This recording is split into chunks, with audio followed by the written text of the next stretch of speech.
Ik ga met jullie vandaag hebben over de timing, over de tijd van de Le Normand. Ik heb er eerder al een filmpje over gemaakt. Maar dat ging eigenlijk er alleen maar om van of iets wel of niet lang zou gaan duren. Maar nu ga ik bij elke kaart, laat ik aan jullie zien hoe lang iets echt kan gaan duren. Ik heb gemerkt dat mensen die op mijn site komen er behoefte aan hebben om ook zo'n filmpje te zien.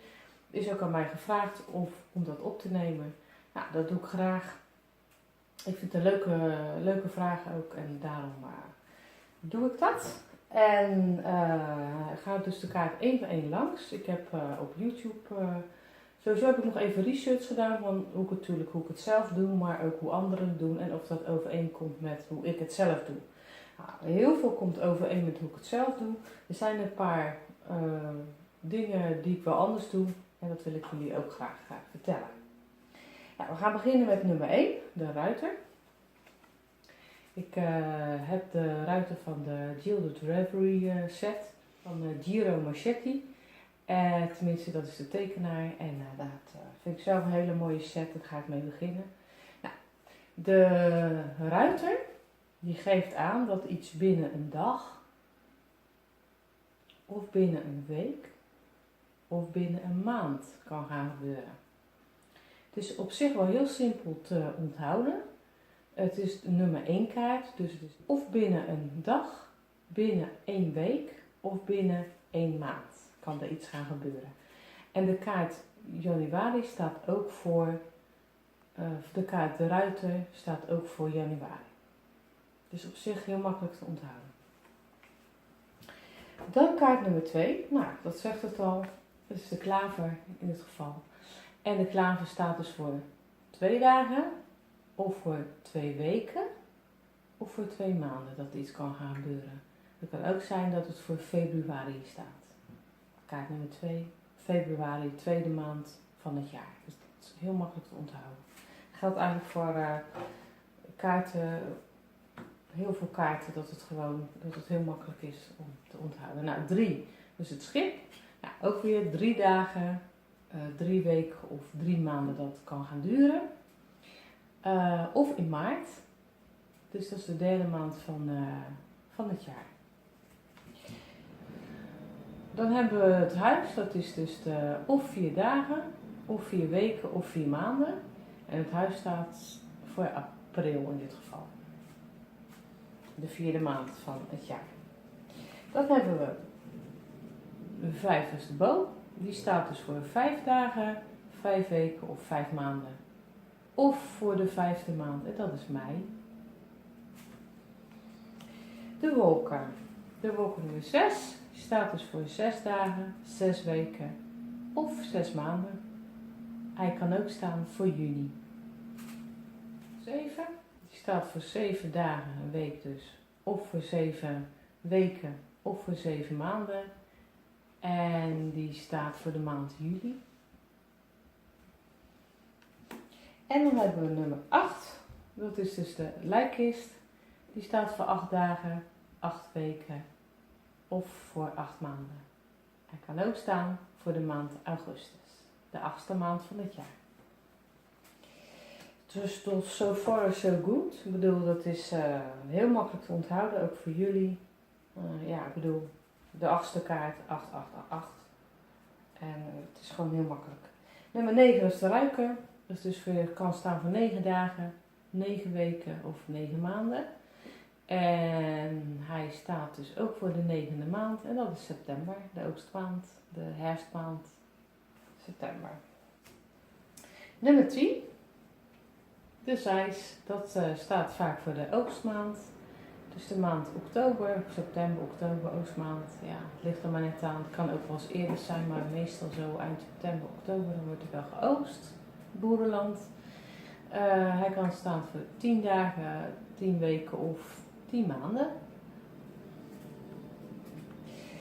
En ik zit even te spieken of er nog eigenlijk andere dingen zijn. Nee. Nummer 11. Nou, die staat dus voor de 11e maand. Dat is dus november. Die staat dus voor 11 dagen, 11 weken of 11 maanden. En nummer 12, de birds, de vogels. Dat is dus de staat voor de maand december, kan die voor staan.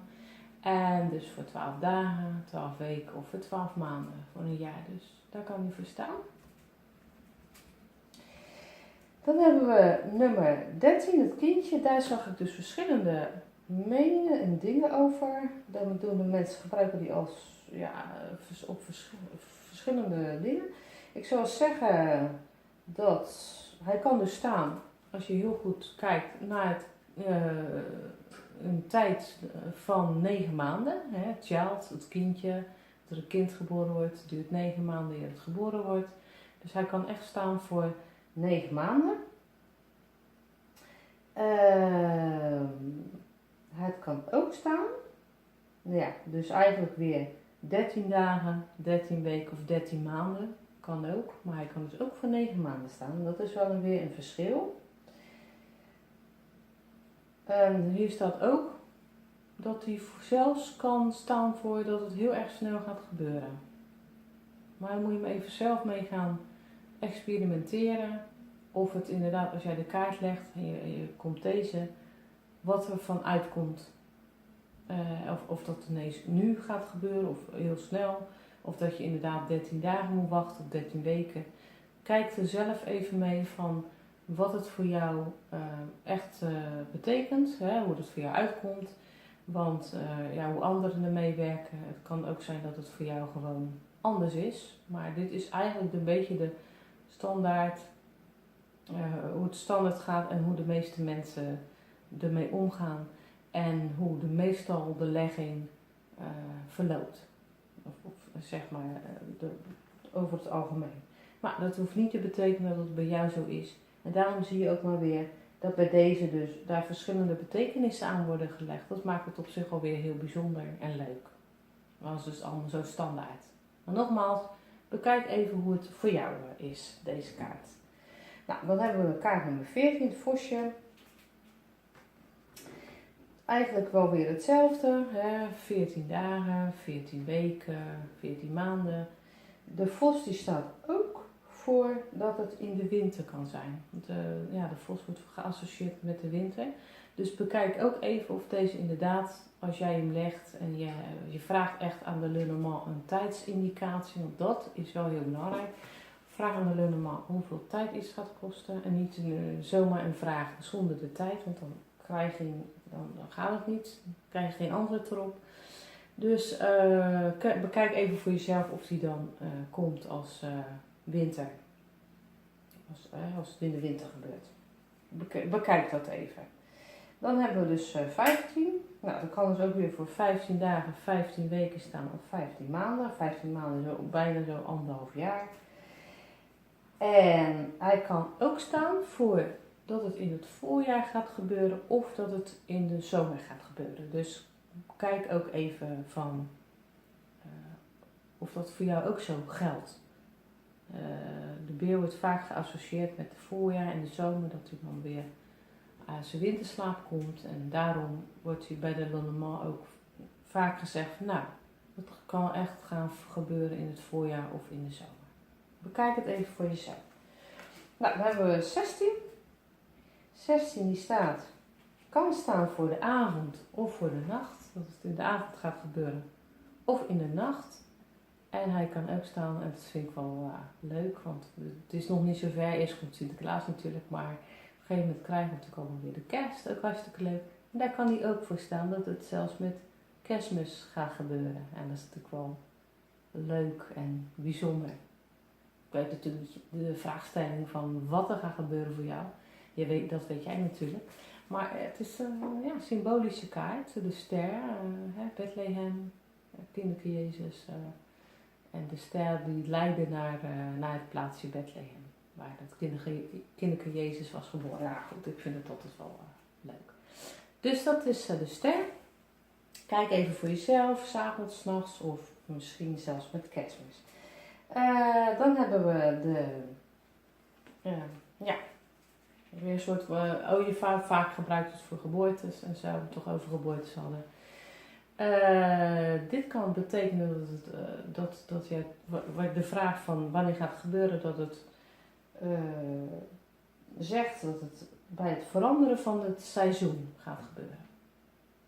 Kan gaan gebeuren. Dus bij de verandering van het seizoen, daar kan het gaan gebeuren. Daar staat hij vaak voor. Dan hebben we de hond. De hond, nou ja, het is ook alweer zo, hij kan ook alweer 17 dagen, 17 weken, 17 maanden zijn. Maar het kan ook zeker dat het te maken heeft met de verandering van het seizoen. Daar staat hij echt wel ook voor. Nou, 18 hebben we weer 18 dagen, 18 weken, 18 maanden. En de hond die staat, dat kan ook staan voor dat het snel kan gaan gebeuren. Kijk even voor jezelf weer hoe dat voor jou geldt. De ene kaartlezeres die zegt echt nee, het heeft 18 dagen, 18 weken, 18 maanden. De andere zegt nee, het gaat nu gebeuren. Bekijk het even voor jezelf wat voor jou voor toepassing is. Want het gaat om jou en jij gaat kaart leggen. En het gaat erom hoe het met jou de kaartleggingen gaan. Dat is dus nummer 18, de hond. Dan nummer 19, de toren. Nou, 19 dagen, 19 weken, 19 maanden. Dat is een hele lange tijd, 19 maanden. Daar kan hij dus verstaan, de toren. Even spieken. Volgens mij. En hij kan ook staan voor als jij heel erg je best doet en echt er vol voor gaat, dat het dan ook de kans zoveel malen groter is dat het gebeurt. Extra stimulans, deze kaart. Dus doe er alles voor om het te laten gebeuren. En dan is de kans zeker groter als je deze kaart trekt. Kijk even voor jezelf of dat ook zo is. Kaart nummer 20, dat is de tuin. Nou, dus weer 20 dagen, 20 weken, 20 maanden. Nou, dan wordt het steeds langer die maanden. Dat is echt een super vertraging al eigenlijk. Nou, dus dat zo. Daar staat deze kaart voor. 21, dat is dus de bergen. De bergen altijd vertraging. Dat is altijd, gaat nooit zo soepel. Dat kan dus langer dan een jaar duren. Minstens een jaar. En wat ik al zeg, het levert vertraging op. Dus het kan wel even gaan flink dat je geduld moet hebben. Kaart 21, de berg. Nou, dan hebben we dus weer de weg. 22 dagen, 22 weken, 22 maanden. 22 maanden wachten, dan zit je ook onderhand aan die berg vast. Ik bedoel, het is hartstikke lang natuurlijk. Ja. De muizen. Nou, de muizen, dat is wat ik hoorde, dat het een aantal uren kan gaan duren. Dus dat is heel kort. Of een aantal dagen. Dat is ook heel kort. Als je de muizen trekt, dan is de kans zeker er dat het snel gaat gebeuren. Dat is wel wat beter dan die bergen. Bergen wil je niet trekken natuurlijk. Dan denk je, oh nee, geen bergen. Maar deze wil je trekken. Overigens, laat je niet ontmoedigen als je de bergen trekt. Dat is vaak hoe de levensloop gaat als jij doorgaat zoals jij al heel lang doorgaat. Mocht jij echt radicaal dingen gaan veranderen, echt denken van nee, nou die bergen rot op, daar heb ik geen zin in. Ik ga de boel veranderen. Ja, dan is de kans zeker groot dat de tijdsindicatie ook anders wordt. Hè. Laat je niet ontmoedigen door de bergen.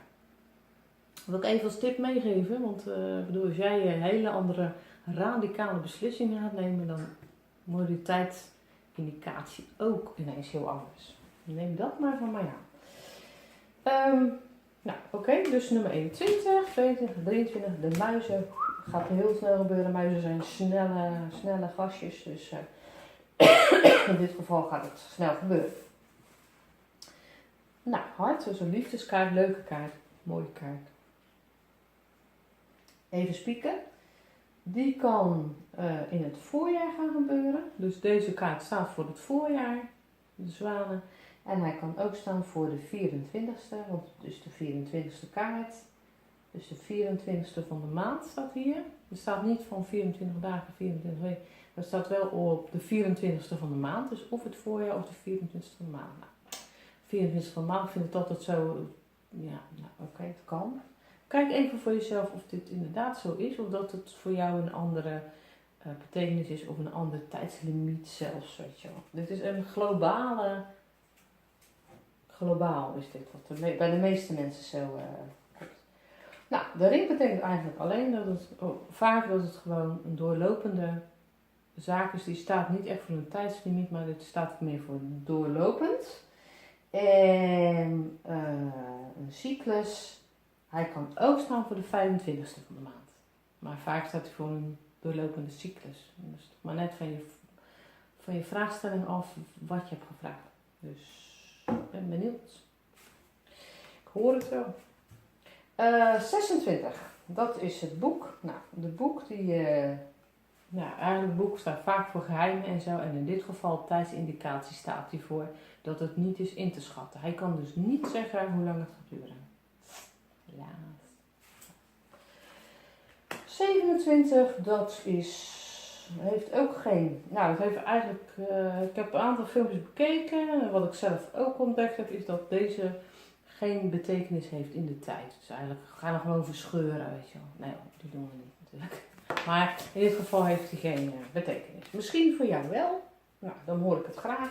En dat is net als met nummer 28. Die heeft ook geen betekenis. De man heeft geen betekenis. Ja, de man heeft wel betekenis, maar niet wat betreft de tijdsindicatie. Nou, nummer 29, dame, die heeft ook geen betekenis wat betreft de tijdsindicatie. Ik zeg het er maar even bij, want ik krijg nog scheve gezichten. Nummer 30. Nou, de lelies. Vertraging. Ook deze kan vertraging oplopen. Nou, laat je dus niet weer door ontmoedigen. Als jij ineens hele andere radicale beslissingen gaat nemen in je leven, dan wordt de tijdsindicatie ook anders. Hij kan ook staan voor de winter. Denk maar gewoon aan lelies en winter.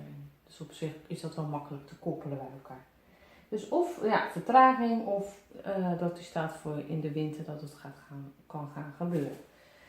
Nou, de zon die staat, even spieken, wat zeggen ze allemaal? Nou, er zijn dus verschillende meningen over. De een zegt, het gaat overdag gebeuren. Nou, de kans is altijd wel redelijk groot dat het, wat jij vraagt, overdag gaat gebeuren. Dus ja, vind ik zelf een beetje vaag. Maar goed, overdag gebeuren of... De ander zegt, het kan in de zomer gaan gebeuren. Nou, daar heb ik voor wat voor te zeggen. Zon, zomer, dat kan je makkelijk onthouden. En weer anderen zeggen, nee, het gaat een jaar gebeuren. Omdat de aarde draait om de zon heen en dat doet hij een jaar over. Dus op zich is dat makkelijk te onthouden. Kijk even voor jezelf. 32, het maantje. Nou, het maantje, dat staat dus voor een avond of een nacht tot het kan gaan gebeuren wat jij... tijdsindicatie en hij kan ook staan voor binnen een maand. Omdat dus weer een maandcyclus, de maan, dus de aarde draait weer rond de maan in een maand, weet je wel. Dus op zich, daar kan hij voor staan. Nummer 33, die staat voor nu. Hij begint nu. Het gaat nu gebeuren, de tijdsindicatie. Nu, dit moment, het gaat, dit is het moment dat het gaat gebeuren voor je. Dus spannend. Ja, dat heb ik verschillende filmpjes gezien, zelf werk ik er ook mee en vaak klopt het ook. Want het gaat nu gebeuren. Stof als je deze kaart trekt. Zeker als je iets heel graag wilt natuurlijk. Kijk er ook even voor uit of dat niet de wens is van de gedachte.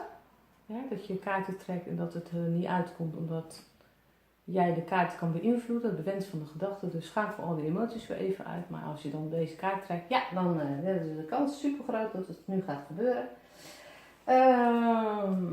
34 vissen. Nou, dan is het vaak dat het in februari of maart kan gaan gebeuren. Vissen, ja, dat heeft te maken met...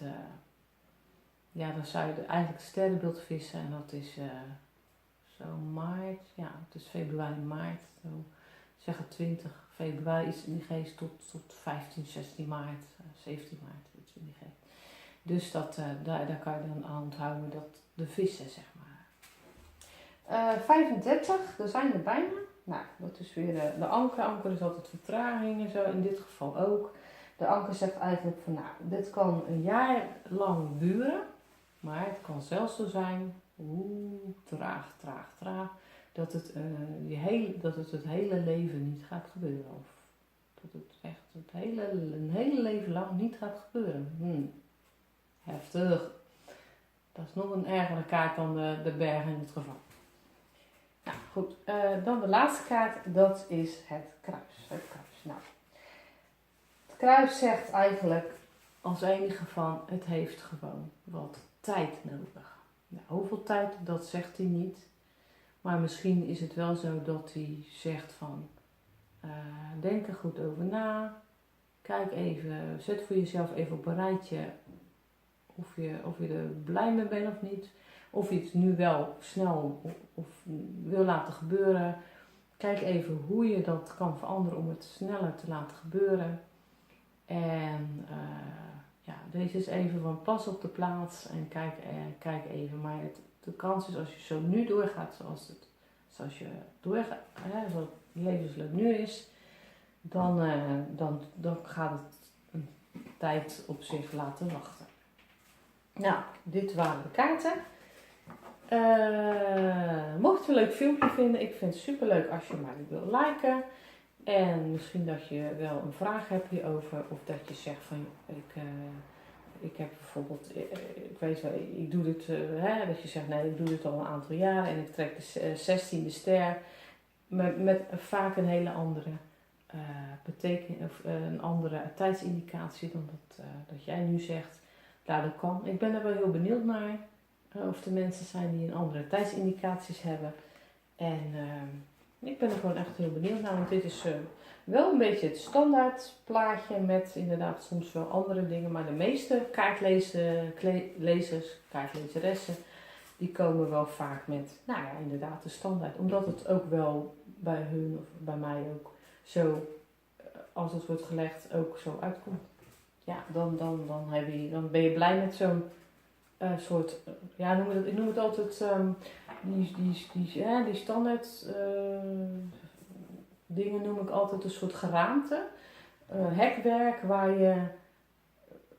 wat je kan hebben om te gaan kaartleggen en daarvan uit kan je je eigen interpretaties aan geven.